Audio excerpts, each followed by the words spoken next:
Hello, and happy day. How does slowing down sound to you today? Would you like to reduce the noise for just a bit? Are you ready to make a choice and decide to listen?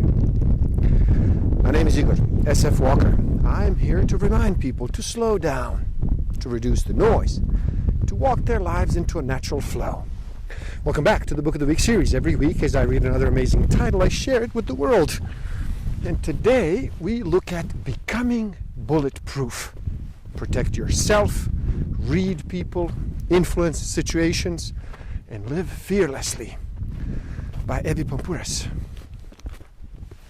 Without being told, we already know that when it seems like the world is ending, being willing to help others is the antidote to fear. And this is the first step toward becoming bulletproof. Survival is about mastering yourself and your fear response. Being able to think and act while keeping your panic at bay. Being able to navigate your mental and physical response to fear is your number one survival skill. It can also be the best ally you have in any intimidating situation life throws your way. Managing your fear requires a deliberate act of courage. It is a choice that you make, and it is one that everyone is capable of making. The best way to manage fear is preparation. It isn't hiding from the things we are afraid of. It is facing them head on, taking responsibility for our own safety and giving ourselves the tools and knowledge we need to manage any situation that might come our way. It's about confidence, personal strength, and self-sufficiency. Our fears are tailor-made for each of us. Some fears are handed to us by our family and our culture. Some just show up in our minds with no explanation, while others are a result of a traumatic situation or an experience. If you want to be capable of facing conflict and crisis without falling apart, you must first understand yourself, your fears, and then strategize how to best manage them. Fear is a healthy and a natural response to a perceived threat. On the other hand, panic causes us to lose control of our faculties. When we panic, we can't think, we can't reason, we can't process or plan. And under extreme circumstances, panic is likely to kill you faster than whatever it is that you are afraid of. If you've ever experienced a panic attack, heart beating rapidly, hyperventilating, trembling, feeling like you're about to die, then you understand. We are born with two kinds of fears, hardwired into our system for survival. Two fears that scientists called innate. The fear of falling and the fear of loud sounds. Beyond those two, all other fears are learned fears. The more awareness we can get over our orientation to fear, the more we can claim agency and autonomy over our lives and our choices. There are two types of regrets. The regrets we have after doing something, and those that come from not doing something. Although regrets for our actions are often psychologically agonizing at first, they do diminish over time as we either do begin to justify how they happened or find meaning in why they did happen. Inaction, on the other hand, is something we hold on to, wishing we could turn back the clock and do things differently. Research shows that far more people regret actions that they didn't take than the ones they did, even if they later come to see a certain past act as a mistake. Mental armor acts as a psychological barrier that insulates against destructive people and situations that might otherwise infringe on you with their toxicity. Mental armor, a protective shield that you put between yourself and the outside world. Your mental armor is an internal firewall against the harmful words or actions or others that might otherwise undermine or diminish you. Developing this kind of a shield gives you agency. It allows you to choose what you want to take in and what you want to keep out. Step 1, expose. Identify stressors that you can introduce into your life to help you strengthen your mental armor. Do not jump off the deep end here. Remember, you should start small, but these should be uncomfortable. Step 2, experience. Observe and take note of your fight, flight, and freeze response. Study yourself under these conditions of heightened stress to learn all that you can about your natural reaction to the stimulus. Did you freeze up? Did you feel the sudden urge to quit or run away? Did you experience rejection or failure? Step 3, adjust. After analyzing your responses, identify areas where you want to make adjustments. What can you do differently to help you achieve a desired result? Perhaps you want to spend more time on your preparation and planning. Step 4, overcome. After you've identified what worked and what didn't, choose one area to really focus on and correct. Don't overwhelm yourself by trying to fix everything in one fell swoop. It is too much of a mental load. The idea is to keep tasks both manageable and attainable. And step 5, repeat. Repeat steps through 1 through 4.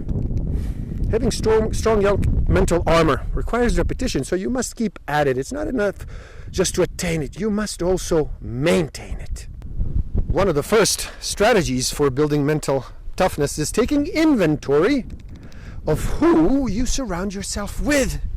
Do you feel mocked or diminished by those in your social circles? Are the people closest to you good for your well-being? Are they supportive of your decisions, but stern and honest when they feel you're heading down the wrong path? How do you feel about yourself after spending time with certain people? Do you feel energized and good about yourself, or do you feel disheartened and depressed? It is vital for us to honestly assess every person in our circle and decide whether or not they're truly a friend or a foe. Your goal should never be to fight every battle, rather to be selective and thoughtful about which battles to fight and why, and to avoid pointless confrontation whenever possible. It has nothing to do with being weak or being afraid. It is about controlling your emotions and being intelligent and calculated in how you handle certain individuals. If you confront every opponent with aggression, you become predictable. Your emotional reactions will become transparent. And ultimately, you will be perceived as common as the fools you deal with. The key is to be able to determine when it makes sense to fight and when it makes sense to walk away. Assessing your environment when you go somewhere is key to protecting yourself. We call this situational awareness. The intent is to recognize dangerous behaviors and make ourselves fully present in our surroundings. Becoming bulletproof is becoming present. Situational awareness is more important to your personal protection than learning how to handle yourself in a fight. If you're aware of your surroundings, odds are you won't need to fight. The Defense Department has designed training to help Marines hone their precognition skills. Even if we don't fully understand why or how this intuitive sense emerges, it is widely accepted by the military and scientific community as indisputable fact. Pay attention to your feelings and sentiments around people. Who are you drawn to Who are you repelled by? What does your gut tell you to do? Whatever feelings you notice, good or bad, believe yourself. Embrace this special gift of your sixth sense and listen to what it is telling you. Everyone has good in them and everyone has bad. Most of us try to make sure that the good outweighs the bad, which is when we do something wrong, we feel guilty about it. Some people feel this more acutely, some people less. But this is the constant balancing act we practice. In moments of stress, when we are weak, when we are insolent, when we are angry, or not thinking clearly, sometimes there can be a shift when the scales tip and the bad dominates the good. Nobody is immune from this. Most people are good people. And sometimes good people do bad things or stupid things or both. We would rather judge people by who we believe them to be rather than by their actions. Conversely, we like to imagine that one bad action can determine a person's overall character or humanity. It doesn't. Reading people means looking beyond categories and stereotypes. It means seeing people in all of their complexity and contradiction. Remember, if your goal is to accurately read someone, then it's not about you talking. It's about allowing the other person to talk and share information with you. When you are on the receiving end of a conversation, the more you receive, the better informed you will be. Let's compare words to monetary currency and look at verbal economics. Verbal economics is the understanding that, like money, our words have value, and the way in which we spend those words affects our investment in our desired outcome. Spent foolishly, our return on investment will lack both substance and worth. If it's spent wisely through specific strategic planning, we will reap the benefits of our efforts. Unfortunately, rather than being calculated, we tend to use our words carelessly, without thought or any specific intent in mind, and often without awareness of their consequences. We speak just to speak, to satisfy our egos or our emotional impulses. When we fail to offer anything of value to our listener, we risk losing their interest, or possibly being seen as having no currency at all. How do I make someone respect me? You can't. Respect is not something that can be forced or demanded. It is a gift. If someone wants to give it to you, they will. And if they don't, they won't. That is it. Yes, your words are your most powerful weapon, but when it comes to commanding respect, sometimes it's best to hold your silence and simply show the world who you are through what you do. At times, though, regardless of what we do, there will be people who do not respect us. We can prove ourselves over and over again, and they'll never change their mind. The right question is usually more important than the right answer. Plato.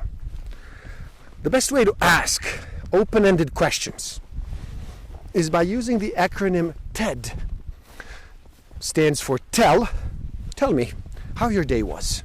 Tell me of your thoughts on this partnership. Explain what happened. Explain to me what is important to you and your company. And describe your meeting with your boss. Describe your concerns with the situation. TED, tell, explain, describe, is also a great tool because it allows you to phrase questions in a neutral way without assuming how someone is going to answer that might lead the person to a particular direction with your own biases and expectations. So avoid leading questions, avoid compound questions, and avoid assumptive questions. Proxemics, which is the study of space between people, is critical to understand because we psychologically own the immediate space around us. It's okay to confront someone who has entered into it without an invitation, though I'm not telling you to be a jerk about it. I'm telling you that you shouldn't feel wrong for pointing out the obvious, especially as a preemptive way to protect yourself. Number one, intimate space. Direct contact up to 18 inches. This distance is reserved for only those we are most intimate with, such as lovers, close family members, and children. Personal space, 18 inches to 4 feet. This distance is shared with our close friends and family members. Social space, 4 feet to 12 feet. This distance is for strangers, people we just met, and acquaintances. And then public space, 12 feet or more. The distance is best for giving public speeches or interacting with an audience. During a pre-fight interview, then heavyweight champion Mike Tyson was asked if he was worried about his opponent who was preparing for the fight against him. Tyson's response to this question was, everyone has a plan till they get punched in the face. So be able to adapt. Please do help out. It is easy. Simply like this video so more people can enjoy it. Share too and spread the word. Leave a comment and share your thoughts. Subscribe to my channel and stay up to date. And the link to this book is in the description below. So buy it and read. Never stop learning. Thank you. Love and respect.